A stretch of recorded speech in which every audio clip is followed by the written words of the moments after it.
This is Attorney Thom Goolsby, and today we're reviewing the accident of Chaidez, Hernandez, and Alberto Pascual versus James H. Hill. This actually happened in the county of Duplin, not too far from where my firm is in Wilmington, North Carolina. And what we saw happen back on the 5th of December at about 6 o'clock was a rear-end collision. What's interesting is the potential defendant in this case, James Henry Hill Jr., was driving a work truck owned by D.H. Rivenbark and Sons out of Wallace, North Carolina.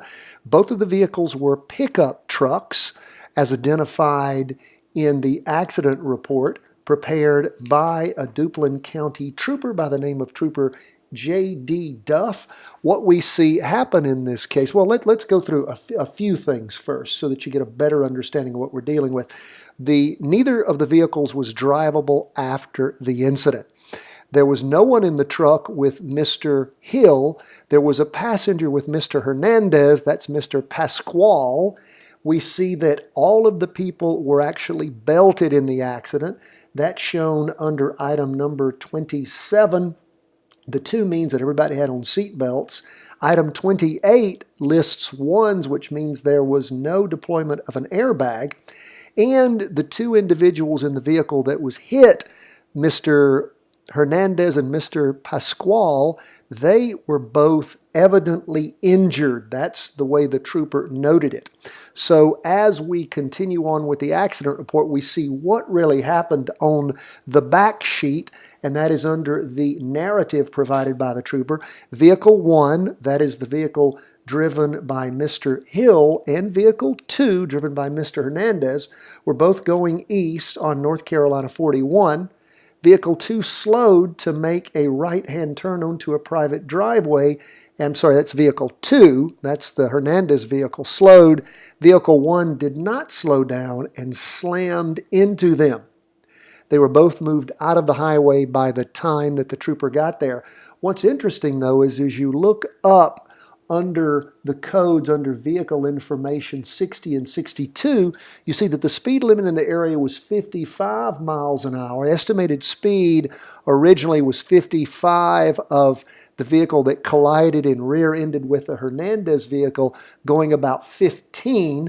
And it says that at the time of the collision, the truck that hit the Hernandez vehicle had slowed to about 45, Hernandez vehicle going 15, so about a 30 or 30 mile an hour plus collision. Now just imagine being hit by something at 30 miles an hour. And laying down 173 feet of skid marks before they hit you.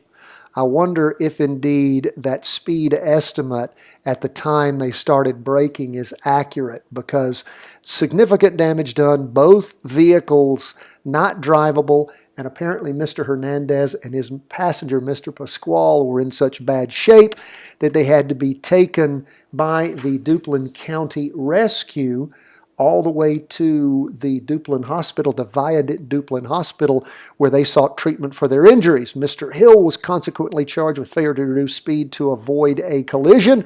He'll have a day in traffic court.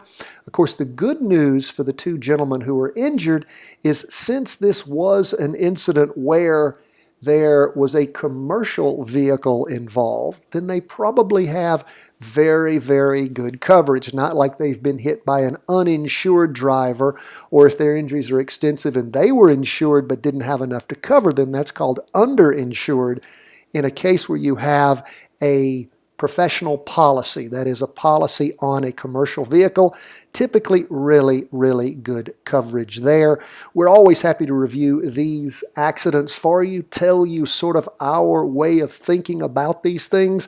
Looks like these gentlemen will have a good case for the negligence of the driver who hit them, Mr. Hill, both a case against him and potentially his employer with a commercial policy that should compensate them well for all of their medical bills, for their lost wages, and the biggest component of all of most any personal injury claim is your pain and suffering. Now the problem with that is, of course, that's the most subjective of all things. That's why we always recommend you keep a pain and suffering diary, good photographs of all your injuries entirely through the healing process, and that you seek all medical treatment and follow up with all appointments. We have a lot more tips, but this is all we have to share with you today. You have questions, problems, concerns, you can always call us at the Goolsby Law Firm. All the best.